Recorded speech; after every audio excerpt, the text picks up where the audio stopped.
Assalamualaikum warahmatullahi wabarakatuh. Perkenalkan, saya dengan Maulana Waidi Kusuma. Di sini saya akan menjelaskan eh, laporan praktikum mata kuliah manajemen data, yaitu praktikum Shell Script dan Docker. Pertama, saya akan menjelaskan untuk yang praktikum Shell Script-nya dulu. Di sini kita disuruh untuk membuat script, melakukan pengecekan service SSH secara berkala dengan interval waktu setiap 10 detik dan memberikan notifikasi ke layar jika service SSH mati. Oke, kita akan melakukan SSH dulu dengan mengetikkan SSH di PowerShell atau di komputer lain ya istilahnya. Terus nama host, terus nama servernya, terus port. Oke, kita tunggu. Lalu kita masukkan password untuk hostnya.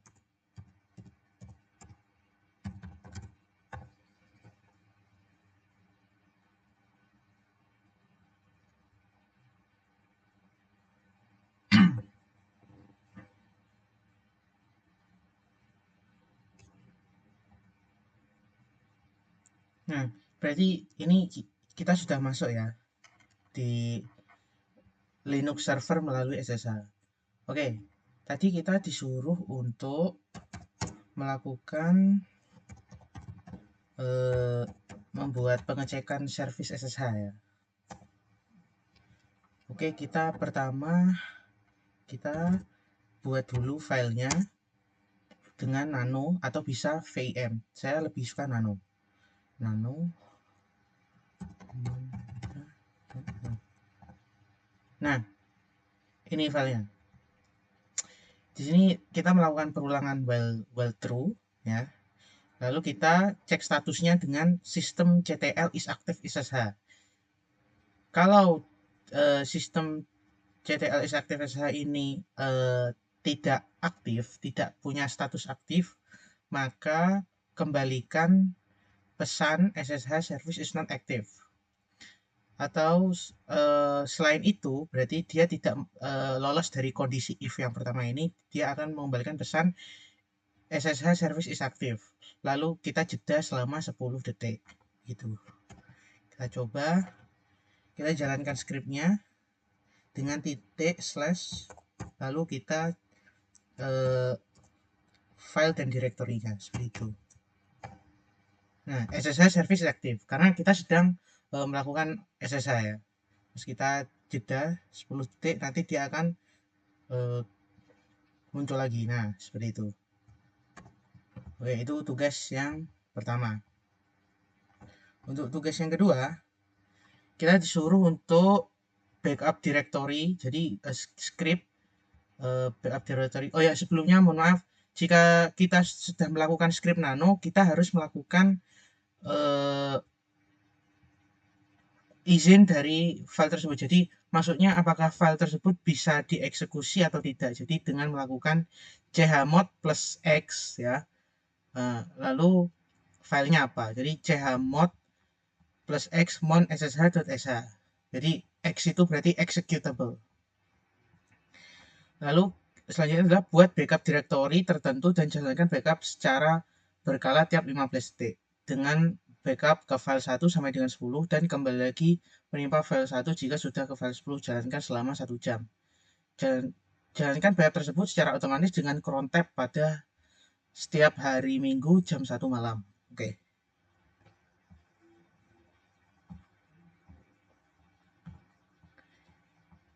Kita akan buat filenya ya. Nah, bisa juga agak kita pakai nano ya. Nano backup. Bentar. Kita lihat dulu nano backup.sh. Nah, ini filenya ya. Oke. Berarti kita butuh kita buat directory dulu. Nah, source directory ini berarti di directory kita datanya saat ini, lalu directory yang mau di backup. seperti itu. Nah, kalau direktori yang mau di backup ini belum ada, maka kita buat dulu direktorinya, seperti itu. Lalu kita buat variable duration. Duration ini adalah diisi 1 jam ya, karena 3600 detik.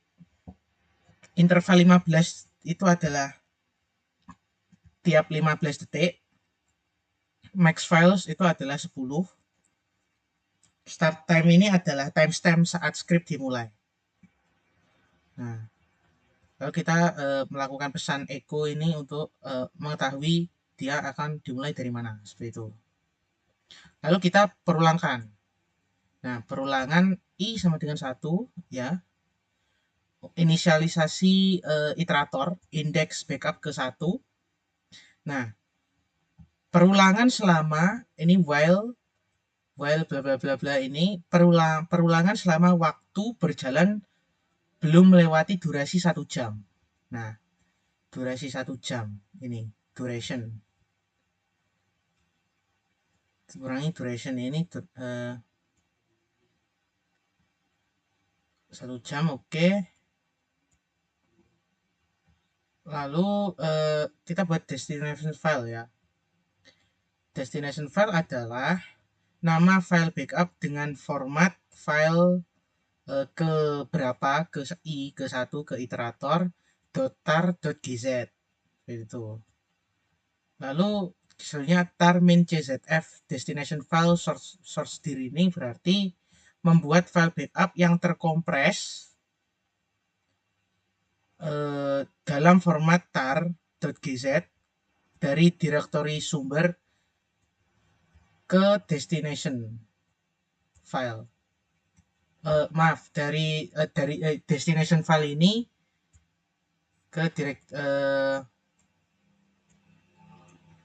dari direktori sumber. Lalu kita tampilkan pesan backup source dir to this file in date. Nah, terus di dalam perulangan ini ada perulangan lagi i plus sama dengan 1. Maaf, bukan perulangan. Jadi ini setelah melakukan proses ini, iteratornya ini akan menambah 1 lagi. Nah, lalu kita cek apabila ini melebihi batas maksimum file, maka i akan kembali ke 1. Gitu. Jadi ini dilakukan terus selama i-nya ini tidak lebih dari max files, yaitu max filesnya 10, dia tidak akan kembali ke 1. Setelah dia max filenya sama dengan 10, maka dia akan kembali ke 1. Lalu kita jeda waktu 15 detik. Lalu kita, jika proses ini selesai, maka backup complete. Seperti itu. Oke, karena kita maunya dijalankan di cron tab, maka selanjutnya kita akan masuk ke cron tab-nya. Cron tab min E. Nah, ini masuk ke cron tab-nya ya.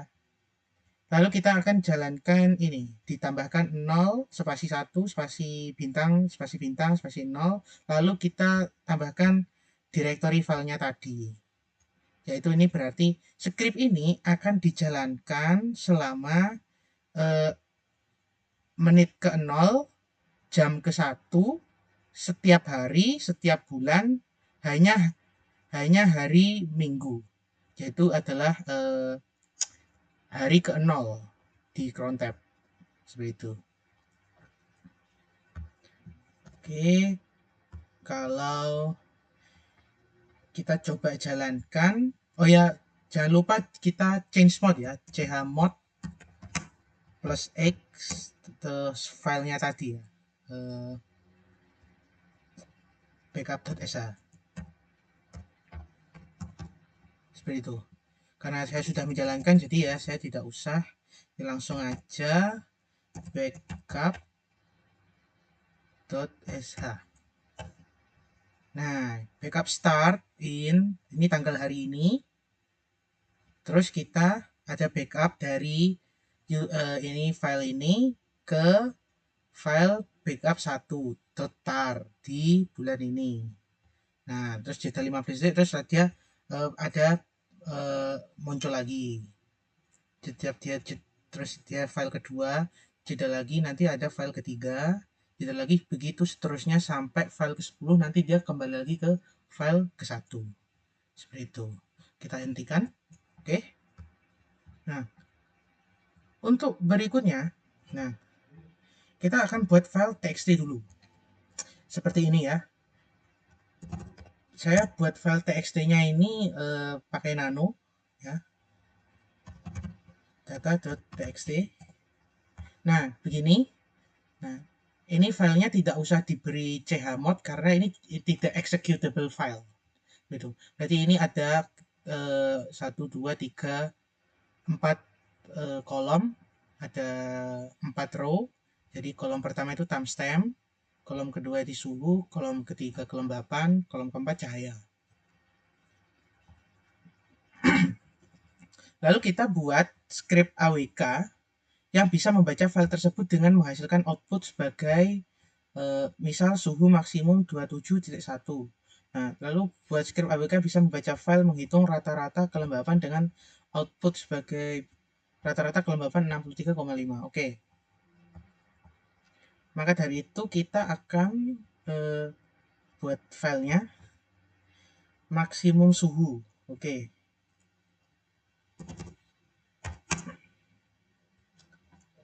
Nano max suhu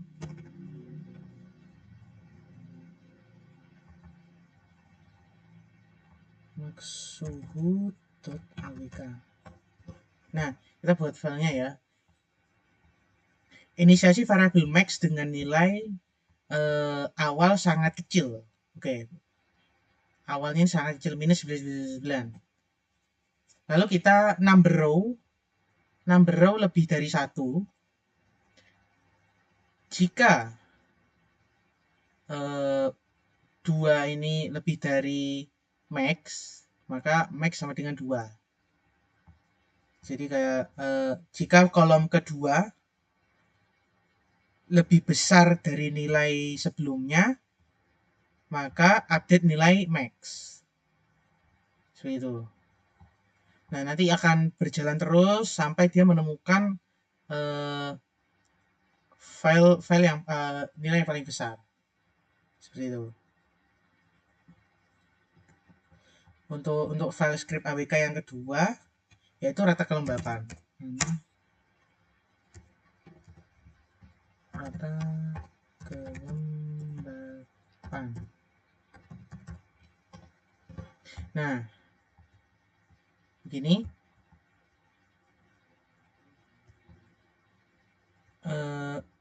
Inisiasi variabel total dan count berdefault 0. Lalu apabila number row lebih dari 1, setiap baris setelah baris pertama lebih dari 1, jalankan total plus sama dengan 3. Tambahkan nilai kolom ketiga dari variabel total ke variabel total, mohon maaf. Count plus plus itu untuk tambahkan jumlah baris yang dihitung. Nah, terus kita stop ini. Lalu kita masuk ke berikutnya if ya. Apabila jumlah data lebih dari 0, maka rata-rata kelembapan adalah total dibagi jumlah row, seperti itu. Oke. Nah, untuk file rata kelembapan dan file maksimum suhu tadi jangan lupa dikasih change mode plus X, seperti itu. Oke, kita jalankan ya. awk mainf. Awk itu untuk manipulasi file ya. Kalau di Python itu seperti pandas. Mainf itu berarti dia menggunakan script ya. Max suhu, yaitu scriptnya itu adalah max suhu.awk. Lalu yang mau dimanipulasi itu file apa? File data.txt. Seperti itu. Nah, jadi dari perhitungan dan manipulasi file yang ada di max.awk ini dieksekusi di data.txt, jadilah hasil akhir ini. Jadi nilai maksimum dari kolom suhu tadi kan ada 25,0, 26,2, dan 27,1. Akhirnya yang diambil adalah 27,1. Seperti itu. Lalu kita buat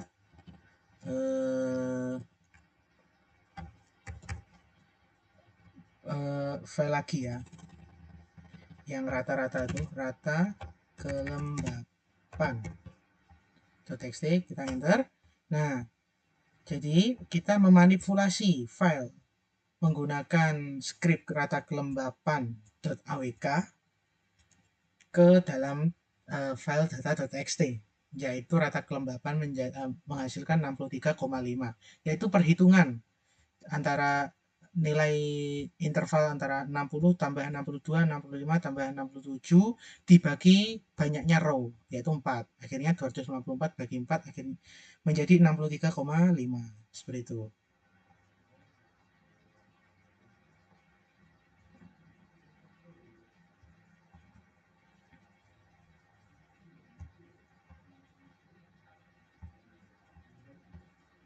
Nah, untuk soal berikutnya kita disuruh untuk melihat file /etc password, lalu kita melakukan filter directory home dan ambil nama usernya, lakukan filter lagi, tunjukkan step by step script dan hasilnya. Oke, pertama kita untuk melihat file etc ya, kita tinggal cat, kita akan melakukan cat ya,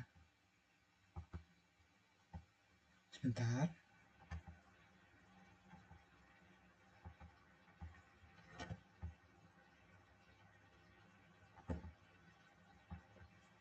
Cat /etc/passwd. Nah, ini sangat banyak sekali kan ya, sangat banyak sekali. Lalu kita akan melakukan filtering, yaitu kita pakai grep untuk menangkap dari string home, grep home,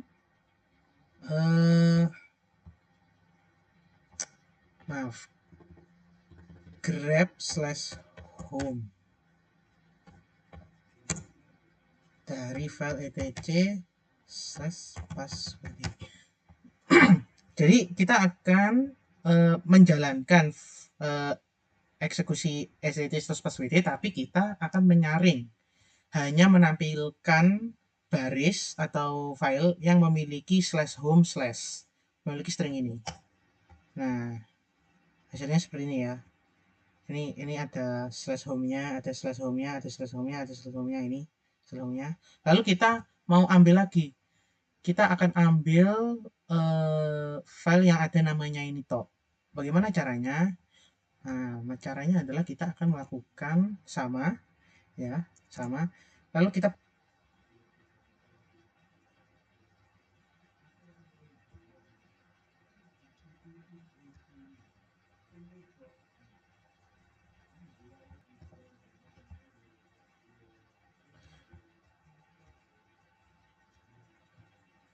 pokoknya nanti seperti itu ya.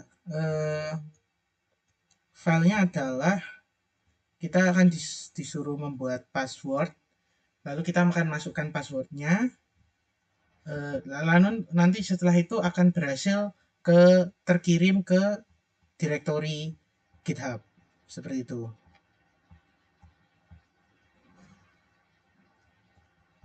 Nah,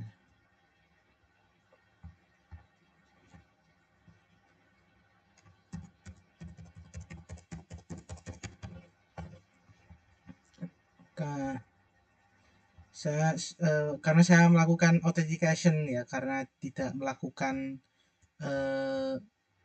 to authentication factor, jadi saya agak lupa ini tokennya GitHub berapa saya, jadi tidak bisa melanjutkan gitu. Pokoknya seperti itu ya ya. Oke, selanjutnya Docker. Oke, kita akan shutdown dulu. Nah, itu tadi adalah VM saya. Nah, kalau saya close, nah, connection to localhost close karena itu. Terus ini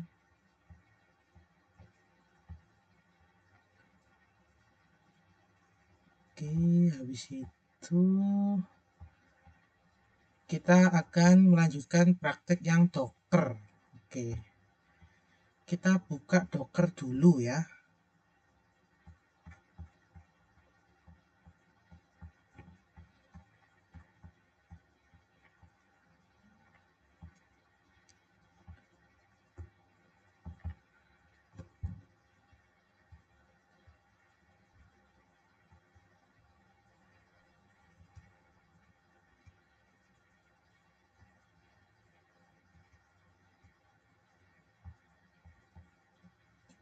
Oke, sambil menunggu Dockernya nyala, saya jelaskan dulu ya.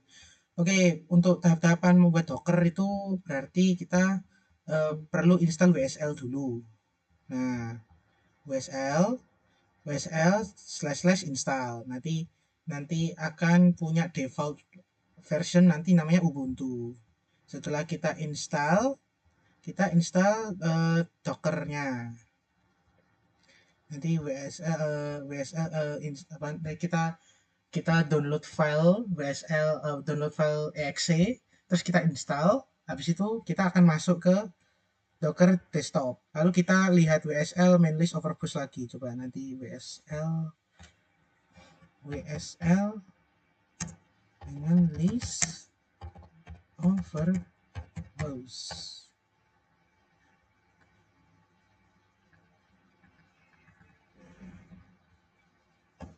Verbose, mohon maaf. Nah, ini stop ya. Ini berarti ini masih belum running Dockernya.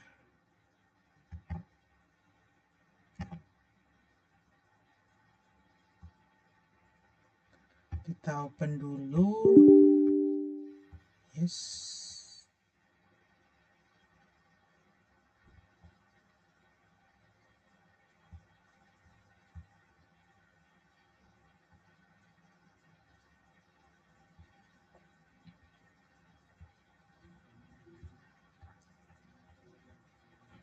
Lalu untuk membuat Docker download Docker image, kita menggunakan pool ya. Kita untuk melakukan, misalnya saya mau download image Postgres ya kan, kita melakukan Docker pool Postgres. Untuk melihat Docker image, kita melakukan ini Docker image, atau kita bisa lihat langsung dari desktopnya. Nanti tampilannya seperti ini. Untuk menjalankan kontainer kita pakai Docker Run seperti itu. Ini kita melihat kontainernya ini. Kita jalankan. Misal kita buat IDE. Mohon maaf, terjadi sedikit kendala karena saat saya coba run Docker desktop, akhirnya RAM laptopnya kan tidak kuat, akhirnya nge-crash. Jadi saya selanjutnya cuma bisa menjelaskan melalui dokumentasi yang saya buat saja. Pertama, untuk membuat aplikasi dan bisa dijalankan di Dockerfile itu kita butuh direktori dari aplikasinya. Seperti ini. Ya, saya sudah buat direktorinya, saya sudah buat. Lalu kita ada file aplikasinya. Misal ini saya buat filenya dengan Python. Lalu kita, yang penting adalah dalam satu direktori itu dia memiliki Dockerfile. Nah, Dockerfile ini nanti fungsinya itu untuk sebagai semacam interpreter ke Dockernya nanti. Nah, jadi Docker itu akan membuat image berdasarkan membuat image dan kontainer berdasarkan Dockerfile ini. Nah, di dalam Dockerfile ini kita inisiasikan apa namanya, bahasa pemrogramannya apa. Oh, Python versi berapa. Oh, lalu directory filenya itu ada di mana, lalu file yang akan diupload ke kontainer itu apa saja, lalu library yang diinstal itu apa saja, eh, aplikasi ini akan dijalankan di mana dan lain-lainnya, seperti itu. Itu fungsinya Dockerfile. Dockerfile itu seperti contoh ini, Dockerfile-nya saya suruh untuk Python 3,12. Lalu saya suruh untuk mengcopy semua file yang ada di directory. Lalu untuk install library-nya kita membutuhkan pandas dan flash. Seperti itu. Untuk membuat image kita menggunakan perintah docker build. Nah, docker build itu untuk membuat image. Lalu apa yang dibuat image yaitu namanya adalah app Python sederhana. Lalu kita akan buatkan semua file yang ada di direktori ini. Lalu kita tunggu sampai selesai. Setelah itu kita cek di Docker desktopnya. Nah, Docker desktopnya itu seperti ini. Ini ada image yang baru saja kita buat, dan ini kalau belum ada warna hijaunya, ini berarti belum running. Seperti itu. Oke, kita akan run dengan menggunakan perintah docker run. Docker run, terus kita mau jalankan di mana, 5000 itu berarti di localhost. Lalu yang di run itu apa? Yang di run itu adalah image app Python sederhana. Nah, app Python sederhana ini akan menjalankan kontainernya. Nah, kalau kita belum mengisikan nama kontainernya, dia akan mengenerate nama kontainernya secara random seperti itu. Nah, kita lihat ini running in http sekian. Maka kita akan coba cek di web. Kita akan menuju ke alamat ini. Nah, kita akan masuk ke aplikasinya. Misal saya buat menu analisis data. Untuk melihat data, ini data yang kita gunakan yaitu data cluster ojek online. Jadi ada kolom ID, tahun, bulan, mode, jarak, ongkir, belanja, total biaya, driver ID, driver name, dan driver gender. Nah, ini ojek online ya. Lalu kita fitur yang kedua yaitu untuk melihat info dari data tersebut. Nah, ini ada indeksnya, ada 750 entries, berarti ada sekitar 750 data atau 750 baris. Ada 11 kolom. Lalu ini ada beberapa data dengan tipe datanya, yaitu contohnya semua ini integer kecuali mode, jarak, driver name, dan gender. Seperti itu. Oke, untuk fitur kedua kita sajikan ringkasan statistik untuk hanya kolom yang memiliki kolom numerik. Jadi ringkasan statistik itu dari setiap kolom yang berisikan kolom numerik itu kita hitung jumlahnya, jumlah banyak datanya, lalu kita hitung rata-rata, kita hitung standar deviasi, kita hitung minimum data, kuartil pertama, kuartil median atau kuartil kedua, kuartil ketiga, dan nilai maksimum. Seperti itu. Oke, untuk fitur berikutnya ada nilai unik. Ya, jadi ID punya 750 nilai unik. Nilai unik itu nilai yang seperti dalam satu kolom itu ada berapa data, ada berapa jenis data gitu. Misalnya kalau gender, berarti kan gender kan ada dua, berarti ya dia cuma dua nilai unik, laki-laki dan perempuan. Nah, itu berlaku kita hitung semua kolom. Oke, berikutnya ada gender. Ada statistik gender ya, ada jumlah laki-laki ada 530 dan yang perempuan ada 220. Jadi yang laki-laki itu 70,67%, yang perempuan itu 29,33%. Selanjutnya ada korelasi. Nah, kita akan estimasikan korelasi antara total biaya dengan jarak. Kita tuh mau lihat apakah biayanya ini semakin mahal, jaraknya semakin jauh, atau jaraknya itu semakin jauh, biayanya akan semakin mahal. Nah, ternyata korelasinya itu lemah, yaitu sekitar 0,1026, tapi positif. Jadi maksudnya semakin jaraknya itu jauh, total biayanya itu juga semakin bertambah. Tapi bertambahnya itu sedikit, seperti itu. Kalau dari total keseluruhan. Kalau dari korelasi dari setiap mode, ada 4 mode ya, ada bike, car, food, shop. Bike dan car ini ada mode bike ini adalah korelasinya dan positif dan tinggi ya. Jadi kayak kalau saya pakai mode bike, jaraknya semakin jauh, biayanya itu semakin mahal. Kalau saya pakai car, jaraknya itu semakin jauh, biayanya itu semakin mahal. Nah, kalau food dengan shop itu belum tentu. Kalau saya order food jaraknya jauh belum tentu biayanya itu juga bertambah mahal. Bisa jadi yang menentukan mahal atau tidaknya food itu harga makanannya. Nah, begitu juga dengan shop. Shop itu dia positif tapi tergolong lemah, tapi masih lebih sedikit kuat dari food. Oke, kalau begitu, kalau kita sudah buat dan kita lihat aplikasinya, kita akan upload ke GitHub. Caranya sama seperti tadi. Kita buat git init, kita git add, lalu git commit seperti itu. Dan kita cantolkan atau kita sambungkan dengan direktori yang ada di GitHub yang sudah kita buat. Nah, contohnya ini saya sudah punya seperti ini.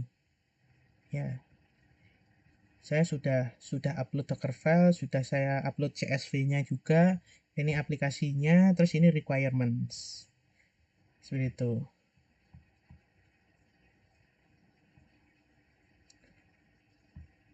Oke, mungkin begitu saja. Sekali lagi saya mohon maaf karena eh, RAM dari device laptop saya ini tidak kuat apabila merekam sambil menyalakan Docker.